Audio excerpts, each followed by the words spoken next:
नमस्कार. आकाशवाणी औरंगाबाद केंद्राच्या बातमीपत्रात मी वैभवी जोशी आपलं स्वागत करते. ठळक बातम्या. ब्रिटनमध्ये कोरोना विषाणूचा नवा प्रकार आढळल्याच्या पार्श्वभूमीवर राज्यात आजपासून महानगरपालिका क्षेत्रात रात्री 11 ते सकाळी 6 वाजेपर्यंत संचारबंदी लागू. ब्रिटन भारत विमानसेवा येत्या 31 डिसेंबरपर्यंत रद्द. ग्राहकांना समाधानकारक सेवा न देणाऱ्या वीज सेवा दात्यास शिक्षा करण्याची वीज ग्राहक अधिकार नियमात तरतूद. काँग्रेस पक्षाचे ज्येष्ठ नेते मोतीलाल व्होरा यांचं निधन. अतिवृष्टीनं झालेल्या नुकसानाची केंद्रीय पथकाकडून औरंगाबाद, जालना आणि उस्मानाबाद जिल्ह्यात प्रत्यक्ष पाहणी. मागण्यांवर चर्चेतून मार्ग काढण्यासाठी माजी विधानसभा अध्यक्ष हरिभाऊ बागडे आणि खासदार डॉ. भागवत कराड यांची ज्येष्ठ सामाजिक कार्यकर्ते अण्णा हजारे यांच्यासोबत चर्चा. सावित्रीबाई फुले महिला एकात्म समाज मंडळाचा मयुरी राजहंस यांना रखमाबाई राऊत सेवा पुरस्कार, तर महात्मा गांधी मिशन अभिमत विद्यापीठातल्या महागामी अकादमीच्या संचालक डॉ. पार्वती दत्ता यांना डॉ. भीमराव गस्ती प्रबोधन पुरस्कार. आणि केशर आंब्यांच्या ब्रँडिंगसाठी महाकेशर आंबा बागायतदार संघाची स्थापना. आता सविस्तर बातम्या. राज्यात आजपासून महानगरपालिका क्षेत्रात रात्री 11 ते सकाळी 6 वाजेपर्यंत संचारबंदी लागू करण्यात येणार आहे. ब्रिटनमध्ये कोरोना विषाणूचा नवा प्रकार आढळून आल्याच्या पार्श्वभूमीवर मुख्यमंत्री उद्धव ठाकरे यांनी खबरदारीच्या उपाययोजनांसाठी काल बैठक घेतली. त्यावेळी हा निर्णय घेण्यात आला. 5 जानेवारीपर्यंत ही संचारबंदी लागू राहणार आहे. कोरोनाच्या या नव्या विषाणूमुळे राज्यात अधिकची खबरदारी घेण्यात येत असून पुढील 15 दिवस अधिक सतर्क राहावं लागेल, असं मुख्यमंत्र्यांनी या बैठकीत सांगितलं. राज्यात होणाऱ्या विवाह समारंभात कोविड नियमांचं काटेकोर पालन करण्याची सूचना मुख्यमंत्र्यांनी केली आहे. दरम्यान ब्रिटनमध्ये कोविडचा वाढता प्रादुर्भाव पाहता केंद्र सरकारनं ब्रिटनची विमानसेवा येत्या 31 डिसेंबरपर्यंत रद्द केली आहे. आज रात्रीपासून हे निर्बंध लागू होणार आहेत. आज रात्रीपर्यंत ब्रिटनहून भारतात येणाऱ्या सर्व विमान प्रवाशांना आरटीपीसीआर चाचणी करणं बंधनकारक करण्यात आलं आहे. संपूर्ण युरोपीय देशांसह मध्य पूर्व देशांकडून येणाऱ्या प्रवाशांना 14 दिवस संस्थात्मक विलगीकरणात ठेवण्यात येणार आहे. अशा प्रवाशांची विलगीकरणाच्या 5व्या अथवा 7व्या दिवशी आरटीपीसीआर चाचणी केली जाणार आहे. युरोपातून आलेल्या प्रवाशांमध्ये नव्या विषाणूची लक्षणं दिसल्यास त्यांच्यासाठी स्वतंत्र रुग्णालयाची व्यवस्था करण्याचे निर्देश मुख्यमंत्री उद्धव ठाकरे यांनी दिले आहेत. अन्य देशांमधून आलेल्या प्रवाशांची तपासणी करून त्यांच्या हातावर शिक्का मारून त्यांना गृह विलगीकरणात राहण्याची सूचना केली जाणार आहे. सरकार ग्राहकांच्या अधिकारांचं रक्षण करण्यासाठी वचनबद्ध असून ग्राहकांना समाधानकारक सेवा न देणाऱ्या वीज सेवा दात्यास शिक्षा केली जाईल, असं केंद्रीय ऊर्जा आणि नवीकरणीय ऊर्जा मंत्री राजकुमार सिंह यांनी म्हटलं आहे. वीज ग्राहकांचे अधिकार निर्धारित करणाऱ्या नियमांची घोषणा मंत्री सिंह यांनी काल केली. त्यावेळी ते बोलत होते. नव्या नियमांच्या माध्यमातून सरकार सर्वसामान्य ग्राहकांना शक्तिशाली बनवत आहे. आपल्या अधिकारांची आणि अधिकारांच्या अंमलबजावणीची सर्वांना माहिती असली पाहिजे, असं ते यावेळी म्हणाले. ग्राहकांना केंद्रस्थानी ठेवून प्रथमच कायदे तयार करण्यात आले आहेत. यामध्ये ग्राहकांना सेवा देताना निर्धारित वेळेची मर्यादा ओलांडल्यास सेवादात्यास दंडाची तरतूद करण्यात आली असल्याचं ऊर्जामंत्री सिंह यांनी सांगितलं. अनुसूचित जाती जमातींसाठी सुचवण्यात आलेल्या कल्याणकारी योजनांसंदर्भात काँग्रेस अध्यक्षा सोनिया गांधी यांनी लिहिलेलं पत्र घेऊन काँग्रेसच्या शिष्टमंडळानं काल मुख्यमंत्री उद्धव ठाकरे यांची भेट घेतली.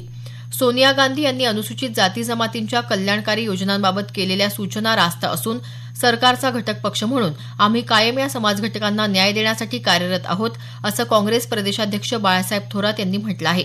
ते या भेटीनंतर वार्ताहरांशी बोलत होते. या मागण्यांवर मुख्यमंत्र्यांनीही सकारात्मक प्रतिसाद दिल्याचं त्यांनी सांगितलं. काँग्रेस पक्षाचे ज्येष्ठ नेते मोतीलाल व्होरा यांचं काल दिल्लीत निधन झालं. ते 93 वर्षांचे होते. व्होरा यांना ऑक्टोबर महिन्यात कोविडची लागण झाली होती. त्या संसर्गातून ते बरे होऊन घरी परतले होते. मात्र 2 दिवसांपूर्वी त्यांना मूत्राशयाच्या संसर्गावर उपचारासाठी रुग्णालयात दाखल करण्यात आलं होतं.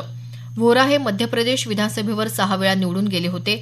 त्यांनी 2 वेळा मध्य प्रदेशचं मुख्यमंत्रीपद तसंच उत्तर प्रदेशचं राज्यपाल पदही भूषवलं होतं. ते 4 वेळा लोकसभेवर तर एकदा राज्यसभेवर निवडून गेले होते. केंद्रीय मंत्रिमंडळात आरोग्य आणि कुटुंब कल्याण तसंच नागरी उड्डयन मंत्रालयाचे मंत्री म्हणूनही त्यांनी जबाबदारी सांभाळली होती. कोरोना विषाणू संसर्गाचा प्रादुर्भाव रोखण्यासाठी त्रिसूत्रीचं पालन करण्याचं आवाहन अमरावतीचे नवनिर्वाचित शिक्षक आमदार किरण सरनाईक यांनी केलं आहे.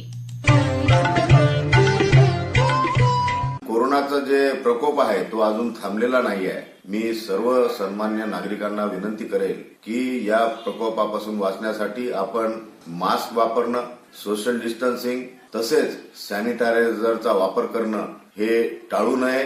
सदोदित याचा वापर करावा, जेणेकरून हा कोरोना आपल्याजवळ येणार नाही व कोरोना बाधित आपण होणार नाही. मराठवाड्यात अतिवृष्टीनं झालेल्या नुकसानाची केंद्रीय पथकानं काल प्रत्यक्ष पाहणी केली. या पथकात राष्ट्रीय आपत्ती निवारण प्राधिकरणाचे सहसचिव रमेश कुमार, केंद्रीय ग्रामविकास खात्याचे उपसचिव यशपाल, अर्थमंत्रालयाचे सल्लागार आर.बी. कौल, नागपूर कृषी विभागाचे संचालक आर.पी. सिंग, मुख्य अभियंता तुषार व्यास, अधीक्षक अभियंता महेंद्र सहारे या अधिकाऱ्यांचा समावेश आहे. एका पथकानं औरंगाबाद जिल्ह्यात अतिवृष्टीमुळे झालेल्या नुकसानाची पाहणी करून शेतकऱ्यांशी संवाद साधला. औरंगाबाद तालुक्यात निपाणी, पिंपळगाव पांढरी, पैठण तालुक्यात शेकटा, गाजीपूर, निलजगाव तसंच गंगापूर तालुक्यात ढोरगाव, मुरमी, वरखेड या ठिकाणी या पथकानं पाहणी केली. जालना जिल्ह्यात बदनापूर तालुक्यातल्या वाकुळणी, बाजार वाहेगाव, रोशनगाव तसंच जालना तालुक्यातल्या नंदापूर इथं या पथकानं काल पाहणी केली. नुकसानग्रस्त कपाशी पिकासह द्राक्ष तसंच मोसंबी बागा आणि पडझड झालेल्या विहिरींची पाहणी करून पथकानं शेतकऱ्यांशी संवाद साधला. जालना बाजार समितीमधल्या धान्य बाजाराला भेट देऊन सोयाबीन, कापूस, मका, मूग आदी पिकांची आवक आणि दराबाबतही पथकानं माहिती जाणून घेतली. दुसऱ्या पथकानं काल उस्मानाबाद तालुक्यात पाटोदा आणि केशेगाव इथं पाहणी केली. केशेगाव इथं अतिवृष्टीमुळे भिंत फुटून वाहून गेलेला साठवण तलाव तसंच नुकसानग्रस्त शेताची, तर पाटोदा इथं खरडून गेलेल्या शेतीची तसंच नुकसानग्रस्त सोयाबीन पिकांची पाहणी करून या पथकानं शेतकऱ्यांशी संवाद साधला. जिल्हाधिकारी कौस्तुभ दिवेगावकर, जिल्हा परिषदेचे मुख्य कार्यकारी अधिकारी विजयकुमार फड, आमदार राणा जगजितसिंह पाटील यावेळी उपस्थित होते. केंद्र सरकारच्या आपत्ती प्रतिसाद दलाच्या नियमानुसार शेतजमीन दुरुस्ती तसंच प्रधानमंत्री पीक विमा योजनेच्या नियमांमध्ये शिथिलता आणून शेतकऱ्यांना नुकसान भरपाई मिळवून देण्यासाठी मदत करावी या मागणीचं निवेदन आमदार राणा जगजितसिंह पाटील यांनी या पथकाकडे सादर केलं. दरम्यान हे पथक आजपासून 26 तारखेपर्यंत राज्यात सोलापूर, पुणे, गडचिरोली, नागपूर, चंद्रपूर आणि भंडारा या जिल्ह्यांचा दौरा करणार आहे. 26 डिसेंबरला नागपूर इथं आढावा बैठक घेऊन हे पथक दिल्लीकडे रवाना होणार आहे. उत्तरेतल्या शीतलहरींमुळे मराठवाड्यात पारा खाली घसरला असून काल सकाळी परभणीत 5.6 सेल्सिअस इतक्या निचांकी तापमानाची नोंद झाली. वसंतराव नाईक मराठवाडा कृषी विद्यापीठाच्या हवामानशास्त्र विभागानं ही माहिती दिली. औरंगाबादमध्ये काल या हंगामातलं सर्वात निचांकी 9.5 सेल्सिअस तापमानाची नोंद झाली. राज्यात धुळे जिल्ह्यात काल 6.2 सेल्सिअस तापमानाची तर नाशिकमध्ये काल 9 सेल्सिअस तापमानाची नोंद झाली. येत्या 2 ते 3 दिवसात राज्यात थंडीची लाट येण्याची शक्यता हवामान विभागानं वर्तवली आहे. शेतकरी प्रश्नावर उपोषणाचा इशारा दिलेले ज्येष्ठ सामाजिक कार्यकर्ते अण्णा हजारे यांची काल विधानसभेचे माजी अध्यक्ष आमदार हरिभाऊ बागडे आणि राज्यसभेचे भाजप खासदार डॉ. भागवत कराड यांनी राळेगण सिद्धी इथं भेट घेतली. अण्णांनी केलेल्या मागण्यांवर चर्चेतून योग्य मार्ग काढण्यात येईल, मात्र अण्णांचं वय पाहता त्यांनी आता उपोषणाचा मार्ग अवलंबू नये, या सर्व प्रश्नांवर उच्चाधिकार समिती नियुक्त करून योग्य निर्णय घेण्यासाठी सरकारला काही वेळ द्यावा अशी विनंती या नेत्यांनी त्यांना केल्याचं याबाबतच्या वृत्तात म्हटलं आहे. हजारे यांनी शेतकऱ्यांच्या प्रलंबित प्रश्नांसंबंधी गेल्या आठवड्यात केंद्रीय कृषी मंत्र्यांना पत्र लिहून आंदोलनाचा इशारा दिला होता. केंद्रीय पातळीवर चर्चा करून अण्णांच्या मागण्यांसंबंधी लवकरच बैठक आयोजित करण्यात येणार असल्याचं खासदार डॉ. कराड यांनी यावेळी सांगितलं. राज्यात काल 2834 नवीन कोविडबाधित रुग्ण आढळले, त्यामुळे राज्यातली एकूण रुग्णसंख्या 18,99,352 झाली आहे. काल 55 रुग्णांचा उपचारादरम्यान मृत्यू झाला. राज्यात या विषाणू संसर्गामुळे झालेल्या मृत्यूंची एकूण संख्या 48,801 झाली आहे. काल 6,053 रुग्ण बरे झाल्यानं त्यांना घरी सोडण्यात आलं. राज्यात आतापर्यंत 17,89,958 रुग्ण कोरोना विषाणूमुक्त झाले असून कोविड मुक्तीचा दर 94.24% इतका झाला आहे. सध्या राज्यात 59,469 रुग्णांवर उपचार सुरू आहेत. मराठवाड्यात काल 6 कोरोना विषाणू बाधित रुग्णांचा मृत्यू झाला, तर नव्या 204 रुग्णांची नोंद झाली. औरंगाबाद जिल्ह्यात काल 3, परभणी जिल्ह्यात 2 तर बीड जिल्ह्यात एका रुग्णाचा मृत्यू झाला. औरंगाबाद जिल्ह्यात काल 59 नवे रुग्ण आढळले. बीड जिल्ह्यात 46, नांदेड 29, लातूर 26, जालना 21, उस्मानाबाद 15, परभणी 6 तर हिंगोली जिल्ह्यात काल कोविड संसर्ग झालेले 2 नवे रुग्ण आढळले.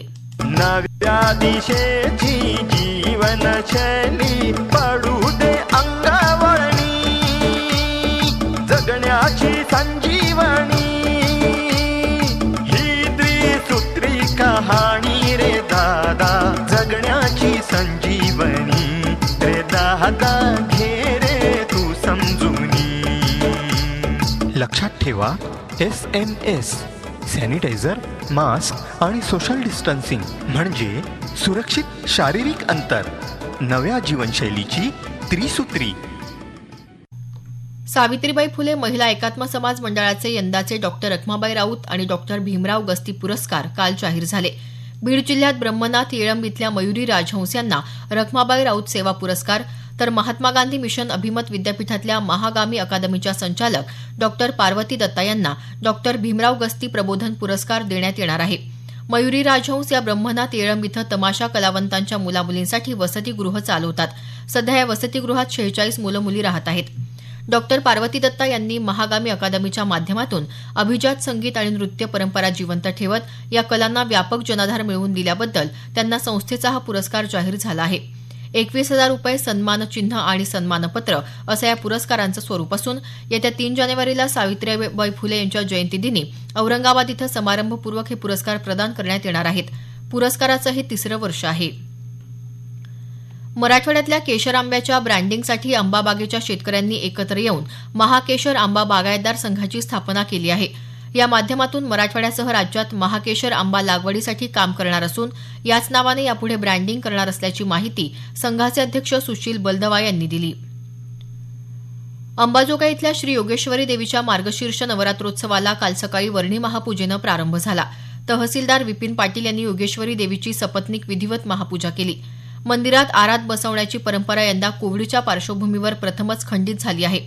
29 डिसेंबरला नवरात्रोत्सवाची सांगता होणार आहे. कोविड प्रतिबंधासाठी नागरिकांनी त्रिसूत्रीचं पालन करण्याचं आवाहन लातूर ग्रामीणचे आमदार धीरज देशमुख यांनी केलं आहे.